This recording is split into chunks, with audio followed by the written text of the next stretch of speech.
আসসালামু আলাইকুম বন্ধুরা, এনবি রান্নাঘরে সবাইকে স্বাগত। আজকে আমি তৈরি করব মূলোর পরোটা, যেটা বানানো খুবই সহজ। শীতকালে কিন্তু মূলোর পরোটা খেতে খুব সুস্বাদু লাগে। আমার রেসিপিটা যদি ভালো লাগে, প্লিজ একটা লাইক, শেয়ার ও কমেন্ট করতে ভুলবেন না। চলুন তাহলে দেখে নিন।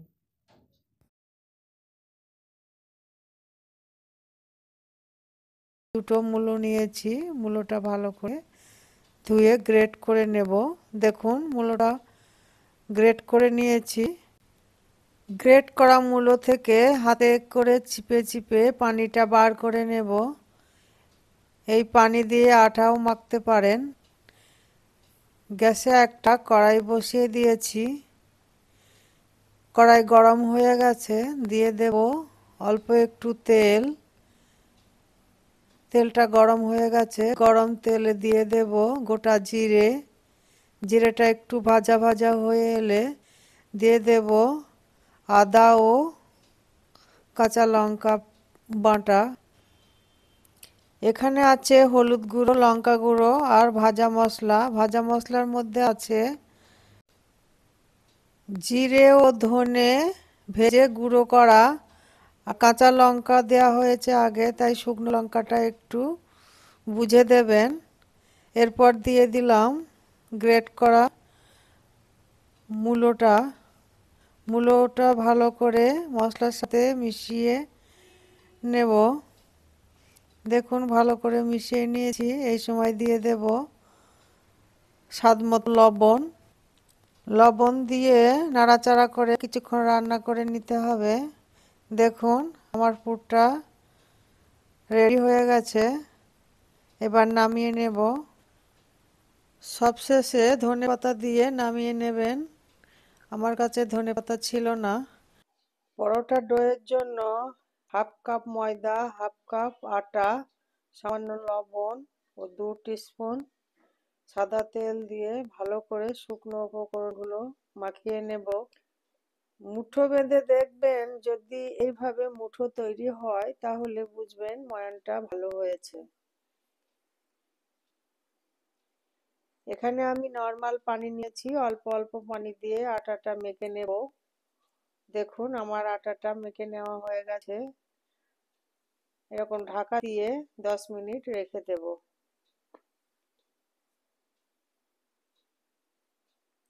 10 মিনিট পরে ফিরে এলাম। ডোটা আরো ভালো করে মেখে নেব। ভালো করে মেখে নিয়ে ছোট ছোট লেচি করে কেটে নেব। দেখুন, সমস্ত লেচি আমি কেটে নিয়েছি। একটা লেচি নিয়ে হাতে করে এভাবে চেপে চেপে একটা গর্ত তৈরি করব। ভেতরে পুর দিয়ে ভালো করে মুখটা বন্ধ করে নেব। দেখুন, মুখটা আমি বন্ধ করে নিয়েছি। হাতে করে ঘুরিয়ে ঘুরিয়ে ভালো করে সমান করে নেব। দেখুন, এবার হাতে করে চেপে চেপে রুটিটাকে একটু বড় করে নেব। তারপর বেলুন দিয়ে আলতো হাতে পরোটাটা বেলে নেব। এখানে বেশি চাপ দেওয়া যাবে না, চাপ দিলে ভিতরের পুর বার হয়ে যাবে। ঘুরিয়ে ঘুরিয়ে আস্তে আস্তে পরোটাটাকে বানিয়ে নেব।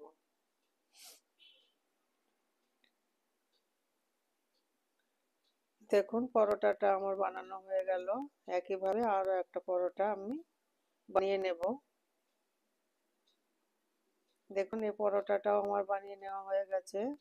সব পরোটা একইভাবে বানিয়ে নেব।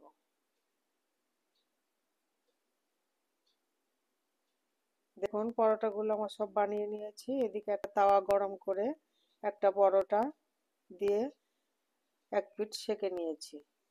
আবারও পরোটাটাকে উল্টিয়ে দিয়ে চারিধারে ভালো করে তেল দিয়ে ঘুরিয়ে ঘুরিয়ে ভালো করে পরোটাটা মুচমুচে করে ভেজে নিতে হবে।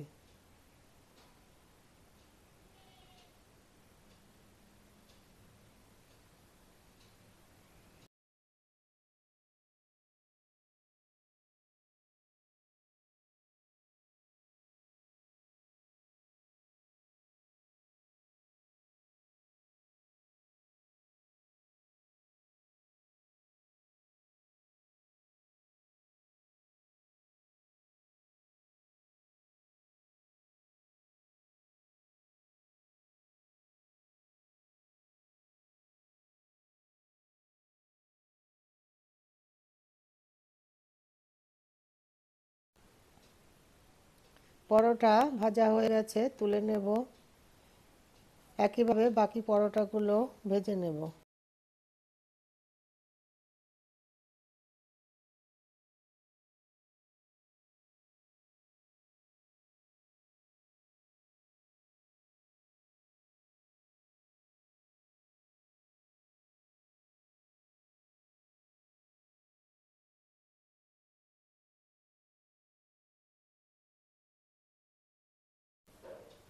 সবগুলো পরোটা আমি বানিয়ে নিয়েছি।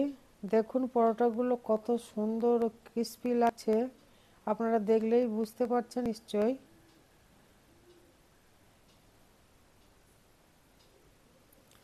দেখুন পরোটার ভিতরটা দেখিয়ে দিচ্ছি। দেখুন ভিতরটা কতটা সুন্দর হয়েছে। দেখলেন তো পরোটা বানানো কত সহজ। আশা করছি রেসিপিটি আপনাদের ভালো লেগেছে। ভালো লাগলে প্লিজ একটা লাইক ও সাবস্ক্রাইব করতে ভুলবেন না, আর পাশে থাকা বেল বাটনটি প্রেস করে দেবেন। আজ তাহলে এই পর্যন্ত, দেখা হবে নতুন কোনো রেসিপির সাথে। ভালো থাকবেন, সুস্থ থাকবেন, আর আমার জন্য বেশি বেশি করে দোয়া করবেন। খুদা হাফেজ।